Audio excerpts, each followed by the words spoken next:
Welcome back to my daily blog series. आणि ही सकाळी मी रिक्षासाठी स्ट्रगल करताना आणि फायनली एक रिक्षा थांबली आणि मी स्टेशनला पोचले. तुम्ही विचार करत असाल मी कुठे चाललो. तर मी चालले, आमची क्लिनिकल पोस्टिंग चालू झाली आहे. मी नर्सिंग स्टुडंट आहे, तर माझी क्लिनिकल पोस्टिंग असते आमची, ती चालू झाली. आणि असंच ट्रेनचा सफर एन्जॉय करत नाही बोलू शकत, पण ट्रेननी मी पोचले फायनली वाशीला. आणि ही तनुश्री आहे, जी माझ्या आधी येऊन माझ्यासाठी वेट करत होती बिचारी स्टेशनला. आणि मग आम्ही स्टेशनच्या बाहेर येऊन पहिली गोष्ट काय केली असेल, नाश्ता केला. सगळ्यात पहिले मेंदूवडा खाऊन जे पोटाला बरं वाटलं आहे, रिलीफ.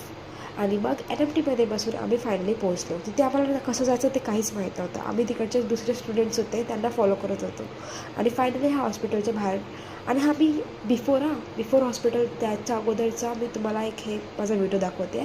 कारण का मला माहिती आहे तिथे हॉस्पिटलमध्ये गेल्यावर तिथं कायच होणार. मग हॉस्पिटलमध्ये एंट्री मारली आणि तिथे दिवसभर जवळजवळ 8 ते 4 आम्ही उभाच होतो. फक्त 1 ते 2 लंच ब्रेकमध्ये आम्ही बसलो होतो. एवढं अख्खं उभं राहून भरपूर सारी कामं बघितली, विविध प्रकारचे पेशंट्स बघितले, विविध कहाणी, म्हणजे असं नवीन स्टोरीज बघितली. खूप सारं एक्सपोजर होतं पेशंटला, खूप सारी कामं करायला भेटली. आणि मग फायनली आमचं लंच ब्रेक झाला, तर आम्ही तिथे, मी आणि तनुश्रीने डबा नव्हता आणला, तर आम्ही दोघांनी तिकडे कॅन्टीनमध्ये जाऊन फ्राईड राईस खाल्ला.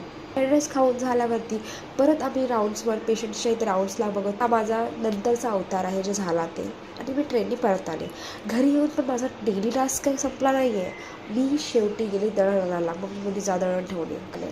आणि अशा प्रकारे माझं दळण आणून आजचा दिवस संपतो. Thank you for watching.